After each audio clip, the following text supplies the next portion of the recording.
Hey, what's up, dude? What up, man? How you doing? I'm good. Hang on one second. Let me close this. Sure. I'm good, bro. I'm at my son's football practice. Right on. Just got here. Yeah, Okay. dude. Let me know when you're ready to get started, and we'll do this. No, I'm ready. I'm ready right now. Yeah, yeah. Awesome. All right. Welcome to another episode of The King's Couch. Today, I have the pleasure of interviewing a BMX legend and fellow musician, Rick Thorne. Rick, what's going on, man? What up, dude? What are you doing? I'm actually just sitting in my car, if you really want to know. Yeah, it's all good. Yeah, man. Oh, you're in your car? You're recording this from your car? Sick. I'm actually recording this from my phone. No, but your actual cell phone, you can record it? Yeah, so I can record all these interviews strictly off my phone when I have to do phone interviews. It makes things. You gotta tell me how to do this, bro. I do my podcast over the phone. Sure. Yeah, I'll send you a link for the app. Definitely. Yeah. Awesome. So we tried to do this interview last Friday night up in Big Bear. For our listeners out there, Rick Thorne has an amazing band they're called Good Guys in Black. And how long have you been doing your band for, Rick? Man, I've been playing for a while. I started the band in Christmas Eve 2007, dude. Oh. And I'll tell you briefly how what happened is when I came out, like people were like, "Oh, pro BMX," you know, not a lot of BMXers start bands. There are BMXers in bands. I take that back. But I'm just saying, like, you know, like top X Games guys. There's not many, you know, dudes like that are starting bands, you know. And I think a lot of people thought like, "Oh, your career's slipping, you start this band and shit." But I was like, no, I just always wanted to start a band. And I had such a good run in the beginning, and what happened is that I got kind of like bitter about understanding the musicians and people that were just belling on me left and right when we had opportunity, and I just scratched my head, like frustrated, you know, right. Going through different band members and all along trying to find my own sound and understanding music and learning the music and stuff, and it took a while. And so what I did, it's just long version, and then I'll shut up, but what I did is I changed the band to Rick Thorne for like 3 or 4 years, toured the UK, but it was all Good Guys in Black music, but it still wasn't the sound I wanted, you know what I mean? And then I was like, once I calmed down, cooled myself, understood how this business works, I was like, you know what, it's all good. And then now I'm having the most success that I've ever had with not only the sound, but like the shows we're playing, the gigs we're booking and stuff. So it's kind of back, you know? So it's kind of like a learning curve for me, not being born into music or anyone in my family doing music, you know? So that long version of how I started it, that's the year, and it's been a rad ride, but lately it's been freaking awesome, you know? That's rad. Now, was this first show that we did together on Friday, or last Friday, was that your first show back? No, I played a couple shows up until then, and I did something with punk rock karaoke. Like okay. I played, yeah, but that was just a couple months ago, but that was the first, like, I can't say like, you know, we played the skate shop, and then we played this bar out in Hemet, which was cool. But that Gutter Fest was rad because, you know, the lineup was sick. You know what I mean? Oh, big time. Best lineup. Yeah, it was a good lineup. So for our listeners, Gutter Fest was a 2-day festival at a venue up in Big Bear Mountain called The Cave, and it featured the band Guttermouth, who headlined each night. And Rick's band and my band, Authentic Sellout, got to play. Rick played right after us, and we got to, you know, kick things off for the first night of it. It was epic. We tried doing the podcast interview there, but it was way too loud, and there wasn't a quiet space for us to really do it. But you know, now we have the technology where we can do it over the phone using an app. How rad is that? There we go. Yeah.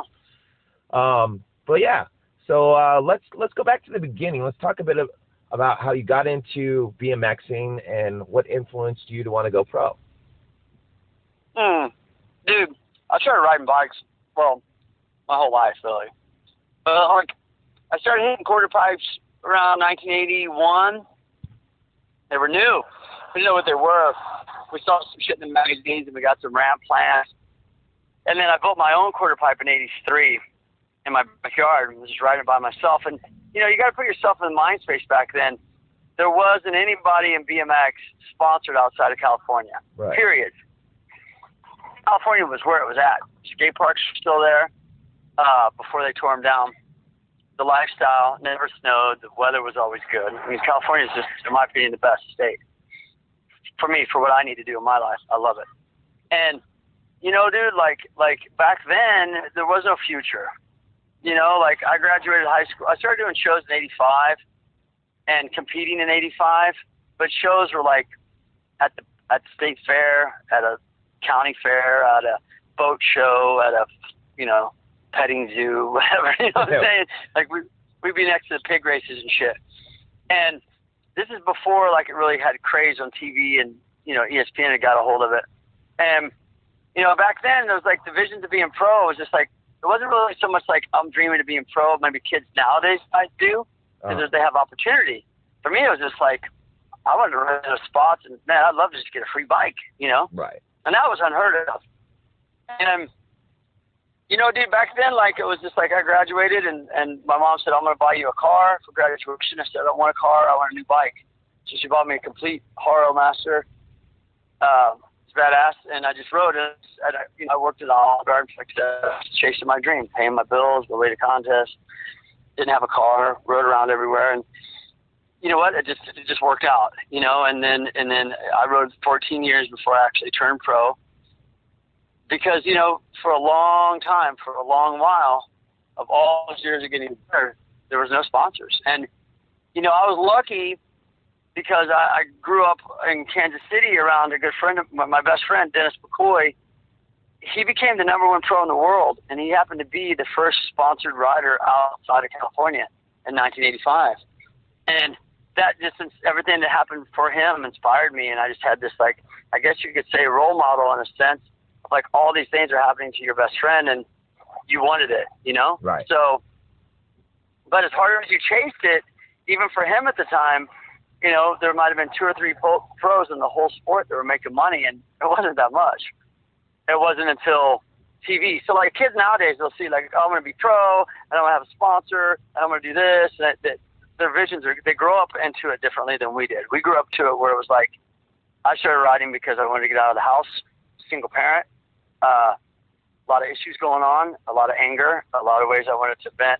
You know, it was a way for me to be positive, even though I didn't know I was being positive, you know? Yeah. And that was the only reason I rode. The pro, to answer this in a way, it's like the pro thing was like secondary to all that. Mm. You know what I mean? It was almost like just so I could ride and learn tricks and feel good about myself was it, bro. Right. And so, and then turning pro just, you know, and then ESPN came along, and then the X Games, and then, you know, the rest is history for what it is today.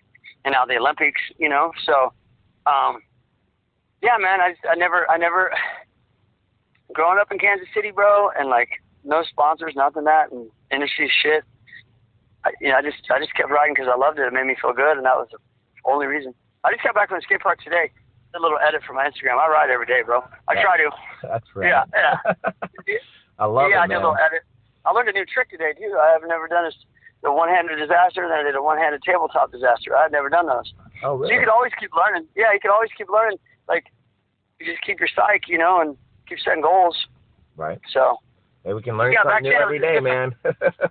You do. But back then, I mean, you know, the kids today, I'm glad that kids today have a future in it. Mm. And you could always tell who's in it for the right reasons because they're in it longer. Right. Just, I think, from my generation, we're cut from a different cloth. When we got something, we worked really hard for it. Now imagine this. You want to get sponsored. You're busting tables. You're riding your bike to work. You pay all your way to a contest, and you land your first photo in a magazine. You think back, what did I learn in high school? Oh, yeah, mass media, how to put together a resume. Let me Xerox this, call a team manager over the phone, send it in, cross my fingers, and hope they reply. That's what it was like just to get free product. There was no, like, check out my Instagram, here's my YouTube video, all that. Way easier now, but it's also way more competitive. Oh, dude, you know? I totally know the feeling. When I started off in the music industry, my background is I've been in it for over 21 years. I started taking over a nightclub in 2002. So that was like right at the tail end of receiving a manila press kit in the mail. You know, I was still even getting cassette tapes at that point. And then, you know, I started finding bands on mp3.com and on the internet. And the whole digital age started revolutionizing everything. And then MySpace came out. And then, you know, Facebook, and then Instagram, and all the different social media platforms we have today. So I agree 100% with what you're saying. Kids have it, you get it. So made, with the way technology has made things so much more accessible and easier for you to promote your product. But the problem that we're running into is the oversaturation, because now everybody's trying to go out there and do it, in my opinion. Yeah. Yeah, but I mean, you know what?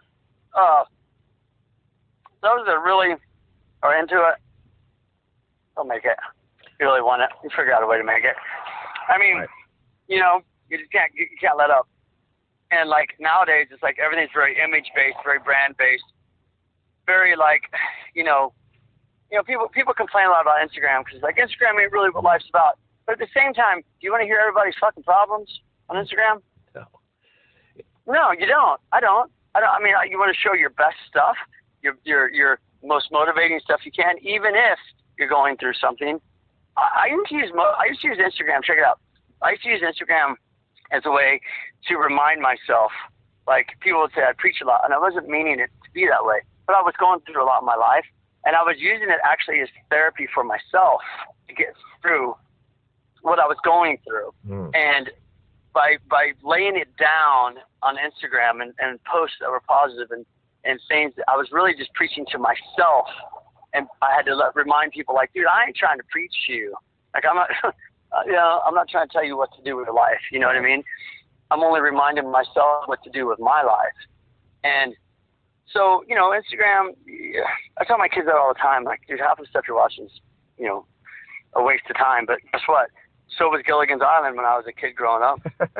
Yeah, they called it the boob tube back in our generation. Yeah. Three's Company, what did that serve? It didn't serve no purpose. Right. It was cool. The Jeffersons and all this shit. It's just another waste of time too. Source of entertainment, just like, social media. And now we have these smartphones, so we can literally watch videos and TV shows and movies whenever we want on the go. A few years ago, our band, Authentic Sellout, wrote a song called Technology, and I even brought in my friend Marcos, a guitar player from POD, to come in and produce it, because I was inspired by a kid glued to his cell phone, and I'm singing right in his face, and he didn't know I was there for at least 30 seconds. And it just got to me, and I started noticing it became like almost like an obsession. Like everyone's just glued to their phones, and all these bands up there busting their ass, and like half the crowd is like, just totally distracted.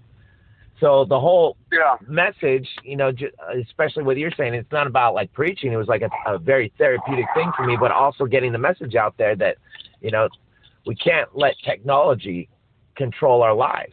Like that documentary that came out called The Social Dilemma on Netflix. Even creators of all these features and platforms are talking about like how they got hooked on their own creations.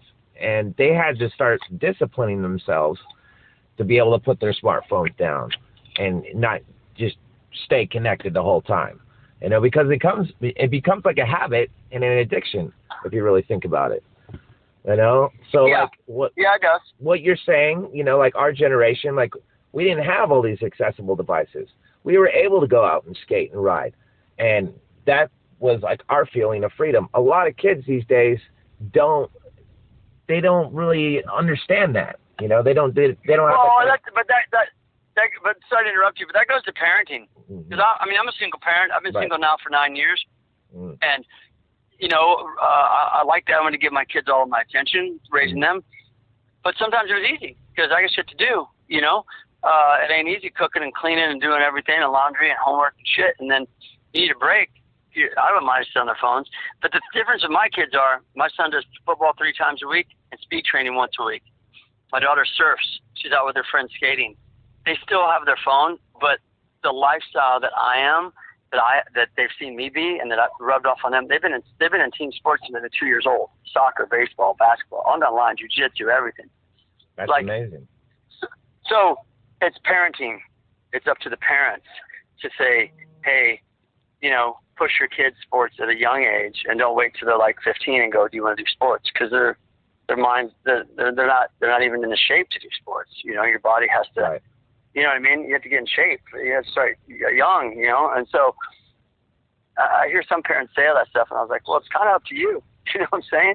Like, yeah, if you give a kid a phone and say, sit here and eat, they'll do that. Yeah, right. You got to be like, get off your phone, we're going on a bike ride. You know, that's kind of been my way of life.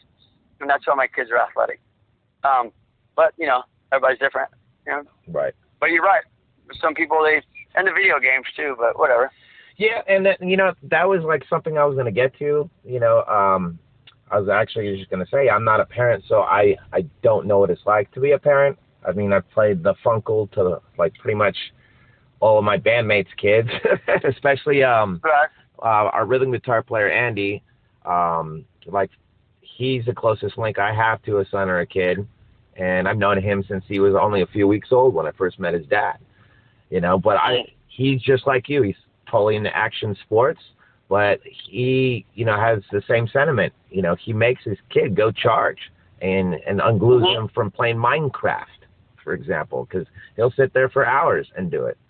You know, but no, don't get me wrong. My kid played video games like crazy, but I tell my son, look, dude, if I could be a pro at BMX, you can be a pro football player. Right. Mind over matter. Straight up. Here's 3 simple words you need. Don't give up. Cheesy as it sounds, it's the truth. You're grinding, you're not getting anything, you get a little shine, then it goes away, then you come back, you're still grinding. Just don't give up. Keep your mind on where you want to go. If that dude can do it, you can do it. Right. That's kind of how I modeled myself, and that's what I tell my kids. Like, if you want something, get out there and do it. Yeah. You know. So anyways. Wise words. So if you had to like give, you know, our young listeners, especially out there, some mindful advice for going pro, or, you know, wanting to, you know, just learn how to BMX and do all the different tricks and whatnot, like what kind of advice would you give them? I think anybody that wants to ride, like, you know, or skate or moto or surf or whatever, do it because the way it makes you feel, you know, the goals that it sets, the feeling that you get when you accomplish, when you pull something. You know, I've had this talk with my son. I'm like, why do you want to play football? Is it the stadium? Is it catching the ball? Is it the crowd? Is it the attention? He's like, no, I just like the game. And that was the best answer. And, you know, you have to, for kids getting involved, you know, obviously, like, I'll say it, like, stay off drugs, don't drink. You know what I mean? Keep your mind on that feeling of what riding is. And, you know, take your time, you know, at the same time, you know, wear your pads and all that stuff. But, like, I think ultimately, if you want to do, you know, be a pro bike rider and that's something that you want to go after, do it, make sure that you're doing it for the right reasons, because, you know, you don't want to let yourself down or waste your own time, you know? Right. Yeah. Yeah. Well put, my friend. I had to question myself that back in the day, you know? Yeah. I think yeah, man. At some point everybody has to kind of question themselves, you know? It's like playing music. Yeah. It's like, people ask me, why do you want to play music? It's like, well, because actually it's another form of expression, and it's creative, and I love performing. And so for me, it's like that feeling of like making someone rock out, getting involved, sending your message, just being positive influence. To me, that's what it is. You know, it's like, because riding, I was always expressing myself, but it was through an instrument in a sense. Like, and you have your helmet on, you're on your bike, you're on the ramp. Singing is just like you're just there. Like, let's go. It's me and Mike, right? So verbally, that's the way I get to express myself. BMX, it's almost like I get to express myself physically, like through the tricks and stuff. Right. So it's kind of a good combination of both. You know, it's healthy. Yeah, I agree. My father raised me on surfing. You know, I started surfing when I was about 8 years old. Fell in love with that.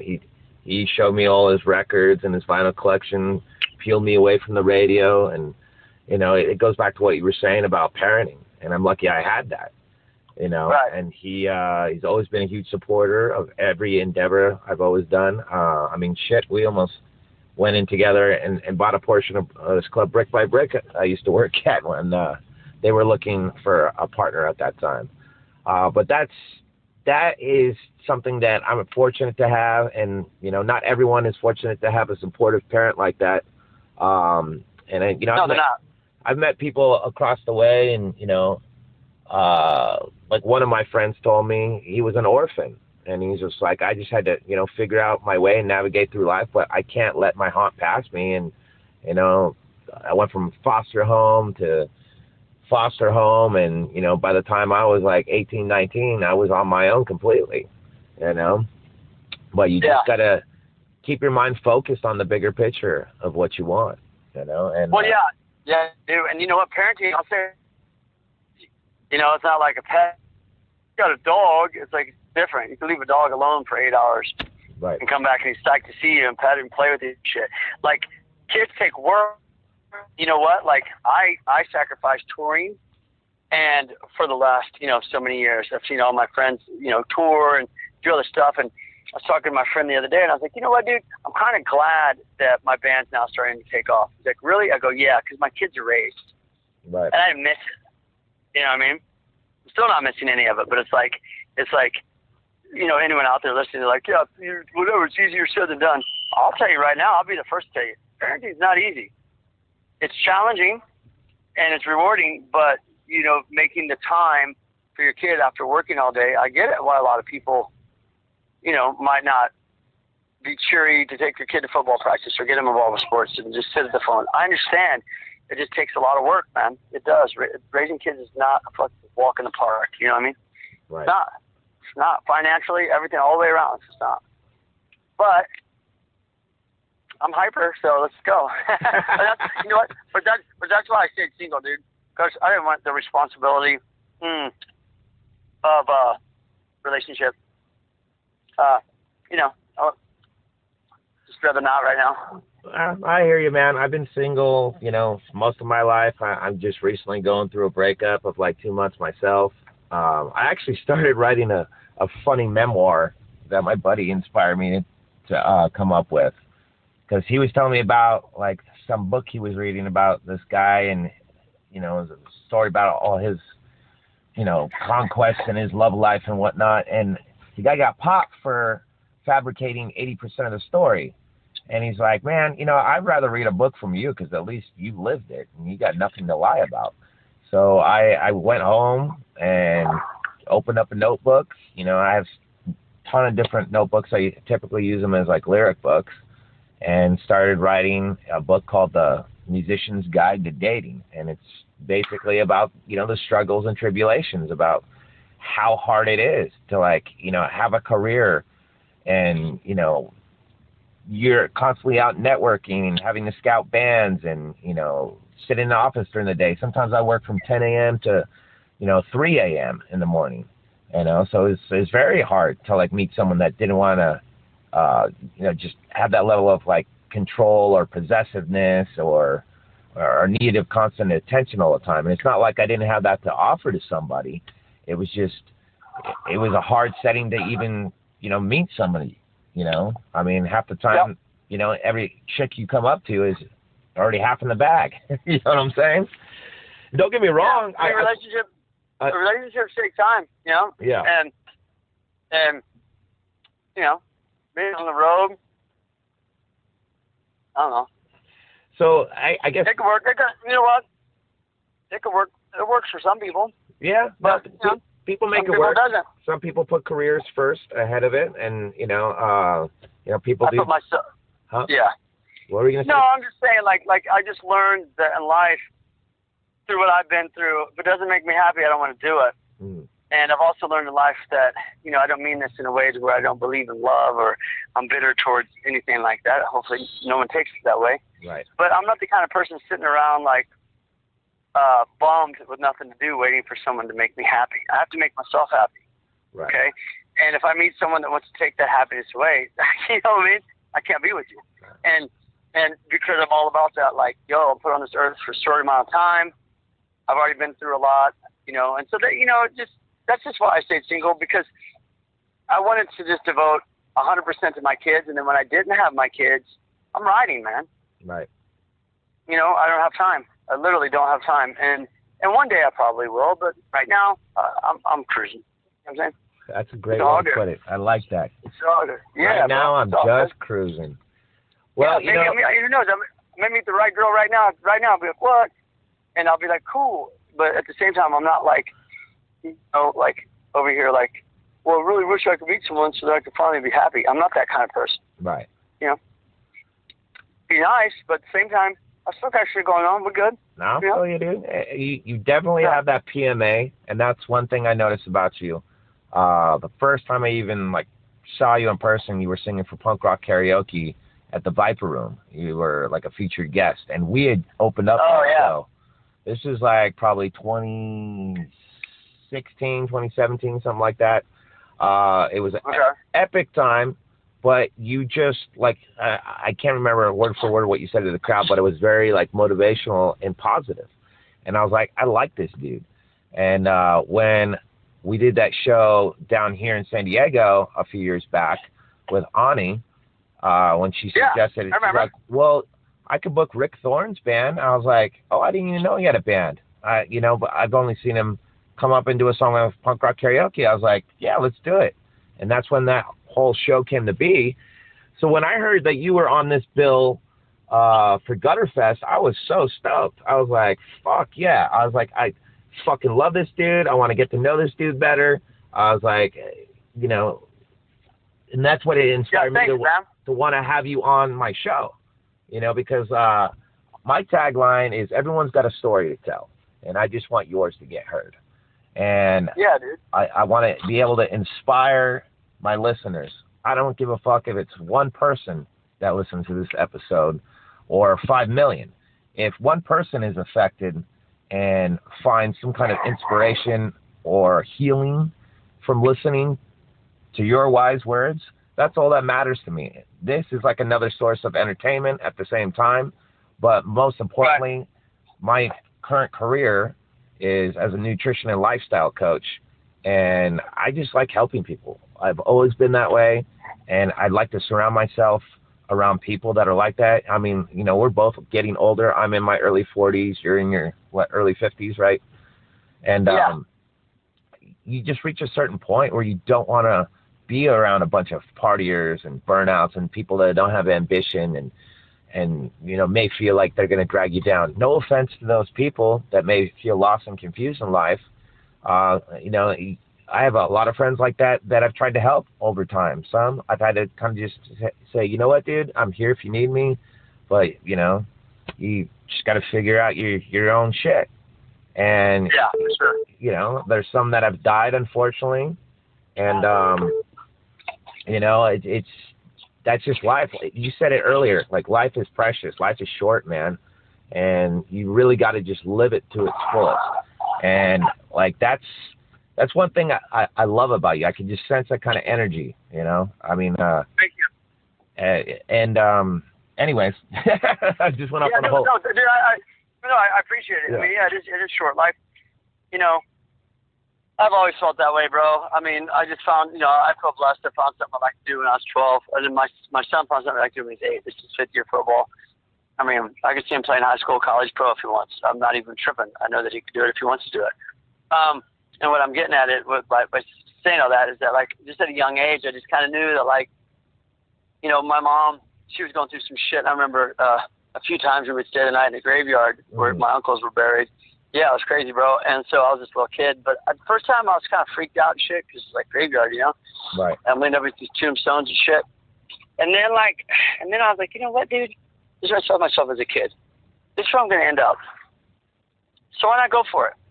So I looked at it like, thanks for taking me there. It motivated me. As fucked up as that sounds, that's what it did to me. It made me go, okay, I get it. Oh, I understand. This is it. That's the end of the road. Okay, so whatever I do from here to there is what I got to do. So let's go. And that's why I'm really hyper the way I am about if I want to do something, I dive right into it and I go for it. And it's because you got nothing to lose. Right. You know, I don't want to be breathing my last breath of air going, I wish I would have started a band. I don't want to do that. Right. So what I got to do to make it work? Figure it out. You know? Right. I mean, the thing about bands is people don't see the grunt work and the grind and the branding and the coming up with everything to get people interested in your music and stuff. They don't see that. They just see you come out and then they critique you. What's this band? Where are they from? Who are they? It's like, well, I don't know. They've been around 13 years and they finally got a hit.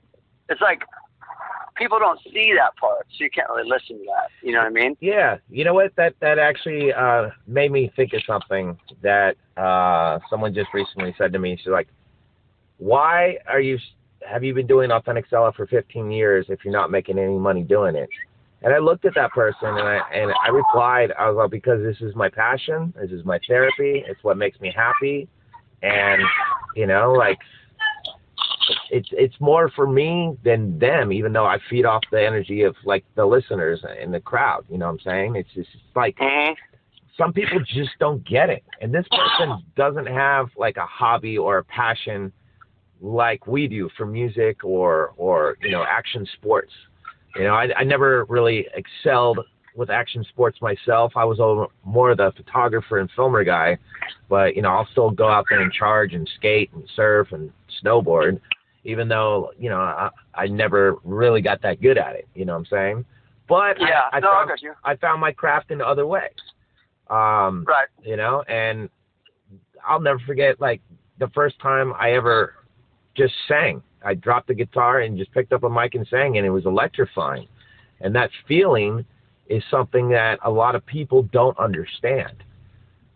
So my whole point, what I'm trying to say is like, to our listeners especially, don't let somebody try to drag you down.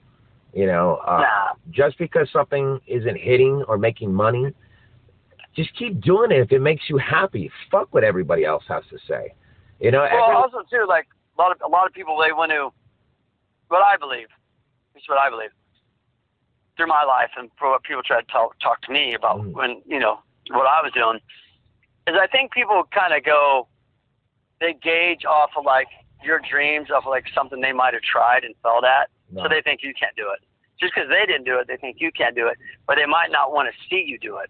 That's what I noticed about people too. Right. Some people, they don't want to see you succeed.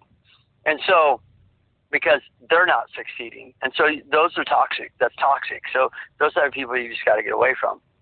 But I think most people, they'll compare, they'll say, that you're, that's childish, or how do you make money riding a bike? I've heard it all, dude. And I'm just like, whatever. You go do your job. I do not care what you do with your life. I do not. What your career choice is on you. I'm not here to tell you any different. Okay? If you have a dream and a passion and a vision, follow it. That's all I can say. Because I followed mine, and I didn't listen to all that stuff, Right. Didn't listen to it because I just always felt like those are people just kind of gauging their lives and projecting onto me about what my life was going to be. It's like, dude, no, it's not even, no, I'm not you. We're all different people. We all have different ways of doing things, So, anybody listening, if you got a vision or a dream and it's positive and it feeds your soul and makes you a better person and you feel accomplished, yeah, man, hey, I say go for it. Right on. Now, do you have any like catchphrases or a slogan that you like to use or a hashtag? I always say stay rad. I've been saying that for the last 10 years. Right on. And you know what? It's kind of like a little movement I did in my head. Like stay rad was like no matter what's going on in your life, man, keep it rad. Like find a way to make it work. I did a lot of self-therapy, a lot of ways to change my way of thinking. A lot of things I was attracted in my life that I didn't want to attract anymore. I did a lot of my own therapy, and so stay rad it's really just like it's a phrase to motivate, to say, whatever's getting you down, you got to keep it rad, dude. Get past it and keep moving on. I love it, man. I say at the end of our episodes, typically, stay radical. Cool. Yeah. Cool. That's awesome. I feel you on that for sure, man. It sounds like we share a lot of the same, insights and I like the way that your brain operates, man. We're on the same wavelength for sure, man. And yeah, for sure. Yeah, definitely. So let's go back to BMX for a second. How old were you when you first started riding? Like when you realized that, hey, I love this. I mean, it wasn't structured, like I hadn't even looked at the BMX magazine yet. Yeah. So it was just like doing wheelies and jumping curves in the street. I mean, ever since I can remember riding a bike, I loved it. The first time I learned how to ride without training wheels, Right. It was just a feeling to being on my bike because you can go anywhere quick. You can get out and get away and travel across town and just be out free, you know? Oh, I used to do that all the time. I feel you yeah, there. I'm out. It's like, I just bought a motorcycle, and I get the same thing with that. Like, I'm going to go ride down PCH and chill and cruise and go for a cruise. But it's not the same as BMX, but it's like, if anyone could relate, it's something like that. You find your place where you can get away and you're away from all the bullshit. And that was riding was to me at a young age. I just knew it. So it was before sponsors and contests, magazines, and all that stuff. Like, it was just simply jumping with my friends in the neighborhood, trying to do wheelies, who could do wheelies the furthest, shit like that. You know? Right on. I don't know, 7, 8 years old, something like that, 9 maybe. Do you remember the first BMX bike that you had? I had I'm a 70s kid. So my first like bike, this is before BMX bikes were kind of out. They weren't really out, you know? It was that Evil Knievel bike, bro, with the gas tank and shit on it. That's right. Yeah, I totally know what you're talking about. That's so awesome. Yeah, dude. That's what I learned how to ride without training wheels, was that bike. Nice. But that's before there was like BMX. It was considered BMX sport, racing and shit. It was all new. But that was in California. There was, like I said, there weren't any magazines. It wasn't on the radio. It wasn't on TV. There was no internet. You know what I'm saying? We didn't know that shit. Yeah. We're out, you know. I got into culture out here. I actually wanted a BMX bike after watching the movie Rad when I was like, you know, I don't know, 6, 7 years old back in the 80s. I got a lot of people involved. Yeah, hell yeah. Yeah. And, I mean, that's still a timeless classic to this day, you know. And there's few movies, you know, that featured, like, skateboarding, like Thrashing and Gleaming the Cube, yeah, that was another good one. That are like that, are timeless classics, you know.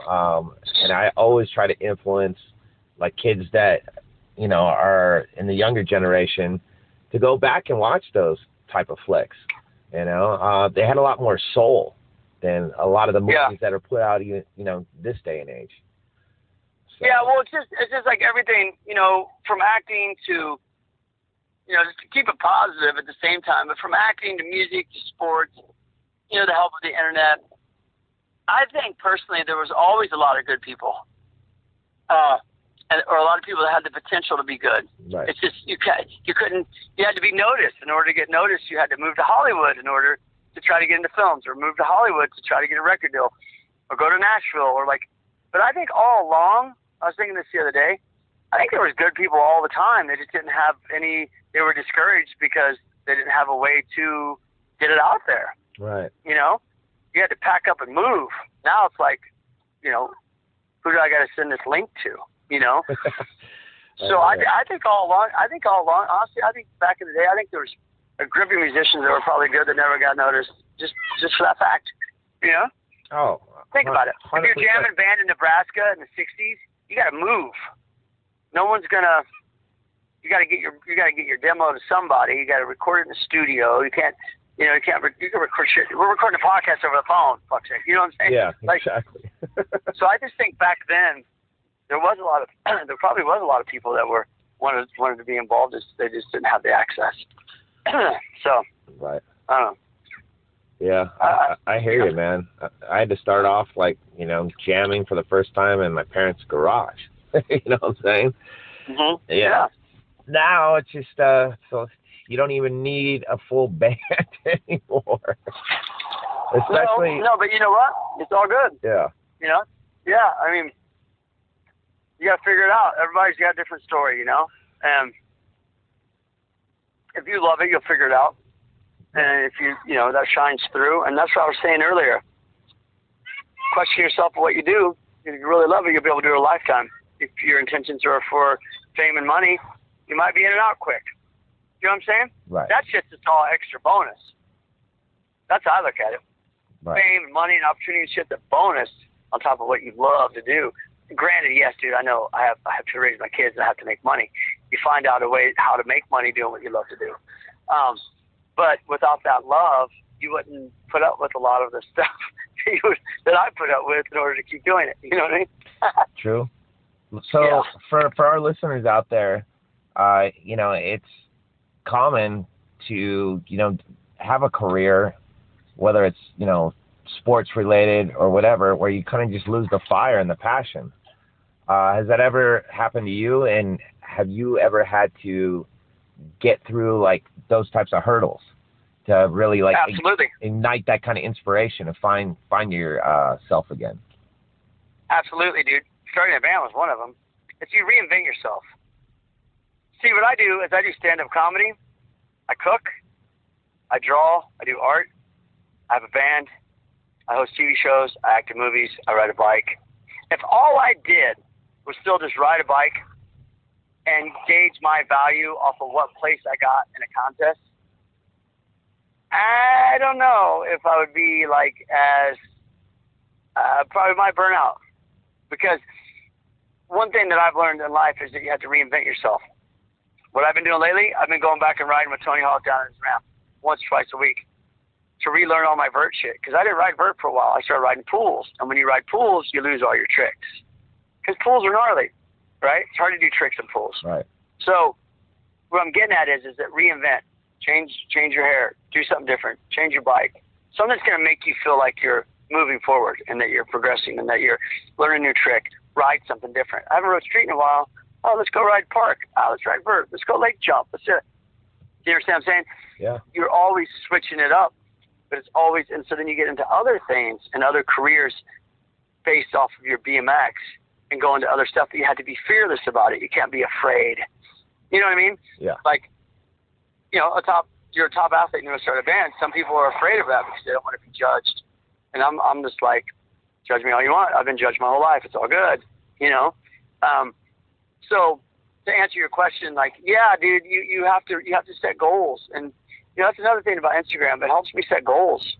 As weird as it sounds, like, I put my camera down. I shoot a lot of my own photos and videos and stuff. Mm. And I set a daily goal of like, and it motivates me. You're looking for that every day. You wake up, you're looking for that like stoke every day without the drugs, without the alcohol, without all that, to go out and ride. And then you start to get creative. And that's what keeps you in, at least me, this is for me.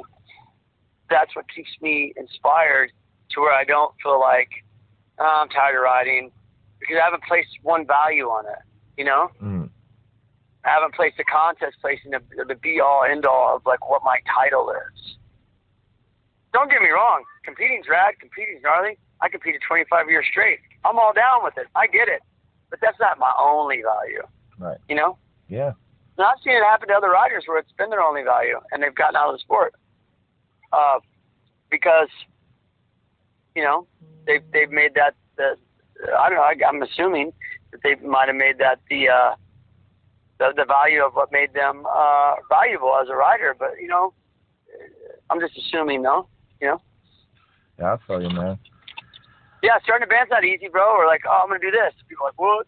Dude, I've been doing this 15 years, and I'm the only consistent, like, longest-lasting member, other than my guitar player, and he even left for, like, 4 years to pursue business interests, and then he came back into the fold. But, yeah, I completely agree with what you're saying there. Being in a band is like being married to 5 different dudes, or however different band members you have. You have your ups and you have your downs. And the true test to seeing if you guys can stand being around each other for that long is going on tour. Tour is not as glitzy and glamorous as everyone thinks it is. There's not a whole lot of money in it until you hit that level of popularity, you know, or you have like label support.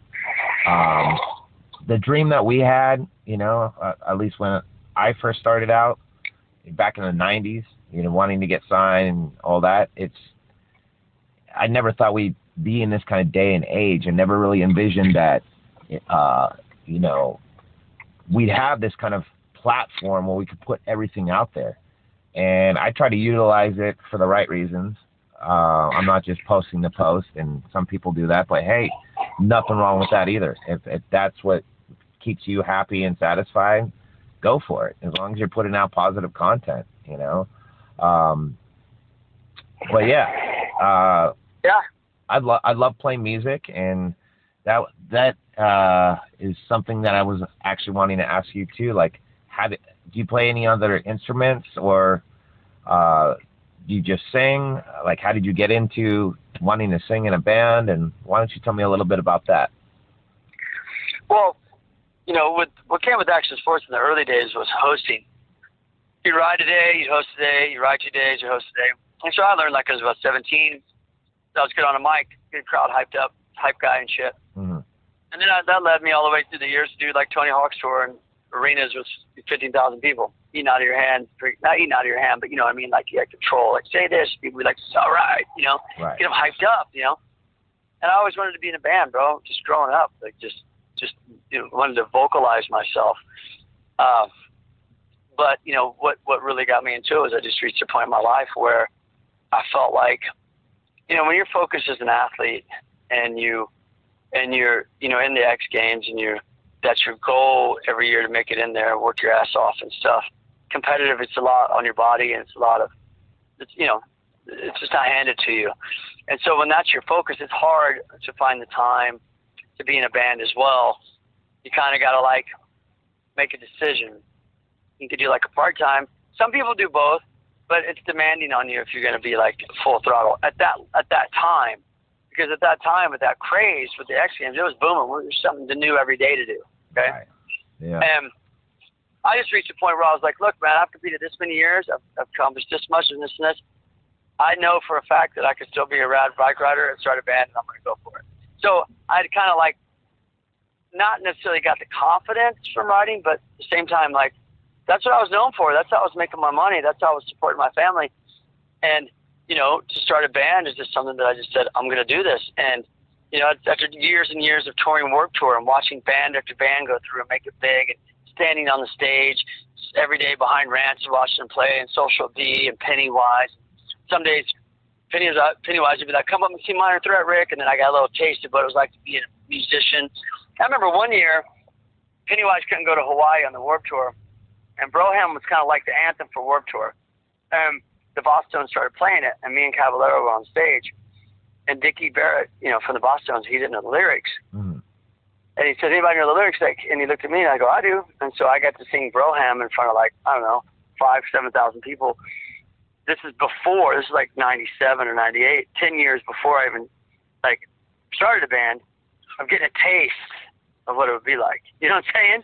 Yeah. Taste. Yeah. I was like, shit. But then I'd performed in front of 7,000, 10,000 people on my bike all the time. So I was already used to being in front of people.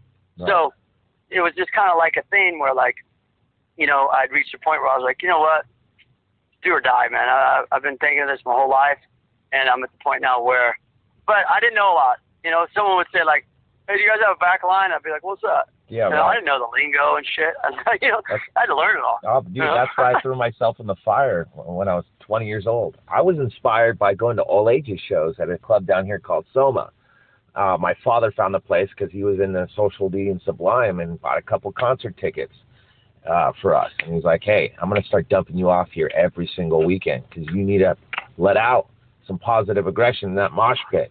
And that's what inspired me to want to get on every capacity. I saw kids in bands throwing their own shows and opening up for their heroes. And I was like, I want every aspect of this. So it took me like 5 or 6 years to really figure it out, of course. Yeah, of course. Yeah, I got the opportunity of doing that, and that lasted for like a decade of my life. And then I went and opened up a recording rehearsal studio, and people ask me, all the time, they're like, how did you achieve this? How did you achieve that? I was like, you know what? A lot of people laughed in my face, called me crazy, said I couldn't do this, couldn't do that. And I never let that once stop me. Like, when I put my mind to something, I go all in. And that's like the easiest way for me to really reference it. You're either all in or you're all out, Yeah. It's just kind of like with Authentic Sellout. I tell people you're either a sellout or sold out. So take your pick. That's fine. That's fine. Yeah, but you can't. Yeah, what I learned in life is, like, you're powerless to what other people think and what they say and how they feel. The only thing is you're in control of what you are and what you project and what you see through your eyes, and what you think and say is what you get. Period. If you keep saying the same old story, you're going to get the same old result. Period. That's how your subconscious mind works. It only reacts off of what you think and say, and it doesn't know the difference between anything, between hot or cold, rich or poor, high or low. It only knows of what you say and think. That's how it works, and that's what controls your path in life. So when people kind of hate and stuff or whatever, I get it every now and then, but it doesn't bother me. I used to, but I learned to not let it. It's like that's just that person through their eyes seeing something that they can't do. And you know what? Maybe one day they'll get past that and really actually start pursuing their dream, but that's not going to get in the way of my dream. Like, what you look through your eyes is what you see. Like my one friend's like, oh, but are you always worried like the worst will happen? He goes, see, I told you the worst was going to happen. I go, no, you told yourself that because that's all you saw, and that's what your mind set for you. So I don't believe that. What I believe is that what you think and say is what you get. And people, it's easy to read somebody when they project on you. You just laugh at it. Right. You know, kind of like go, all right. You know, I mean, I posted something today about how I go to In-N-Out, and I get the patties, and some dude DM me. So what do you say, no vegetables? You can get it for protein salad. Can you please explain? And I never really, like, go out of the way to, like, comment too much. But I just commented back, like, do I have to explain? Just kidding. Yeah, dude, I eat meat only. Big deal. Figure out what works for you. Yeah. Like, that's the diet I'm on. I've lost 18 fucking pounds, dude. It's amazing. Yeah. I eat beef, chicken, fish, turkey. Last 2 months, I cut all the sugar, all the carbs, all of it, and I've lost 8. And you know, just from riding, and it's not really being super hardcore in the gym, but that's just riding and changing my diet. I've trimmed down 18 pounds, bro. That's amazing. Yeah, my weight has fluctuated over the years too, and what I've realized is, you know, I can eat clean, but the way my body works is I have to also stay active. That's also half the battle. So, you know, for our listeners out there, try to find something, you know, to stay active. Get off the couch, put the phone down, you know, quit playing video games. Go and exercise for an hour, a couple hours, you know, whether it's walking, running, Bmxing, you know, surfing, something, you know, just stay active. Life is too short to just sit and waste in front of a TV or a device. A lot of kids, though, too. I can't blame the kids because, you know how many times I've had to organize a play date in order for my kids to hang out with someone? I bet. Yeah. Like, you had to plan 2 weeks in advance for them to hang out for 2 hours at an indoor trampoline place. Right. It's under surveillance because you sit there and watch them. Right. Like, dude, let them be kids. It's the sheltering, you know, in some cases, and the fear of all this stuff. And now with COVID, obviously, during all that, it's hard to hang out with anybody.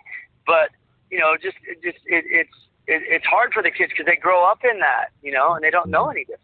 You know what I mean? It's true. They think everything's like you got to organize a play date to go on a bike ride. It's like, dude, just get on your bike and go pedal around the neighborhood. But the parents won't let them. You know, you understand what I'm saying? Like, it's not all parents, but I think some parents have been, at least in my experience with my kids, restricting about that. Right. Very, very, very, very strict about, you know, their time. And I'm just like, look, dude, like, you gotta let your kid live a little bit. You know what I mean? I don't know. I feel it. I feel you, dude. There's no right or wrong way to parenting. It's however you want to do it. But just for me, I just choose to let my kids be active. They feel better about themselves. So. Right. Yeah, you gotta let them make their own decisions. You know, that's how my parents were, and I'm thankful for that.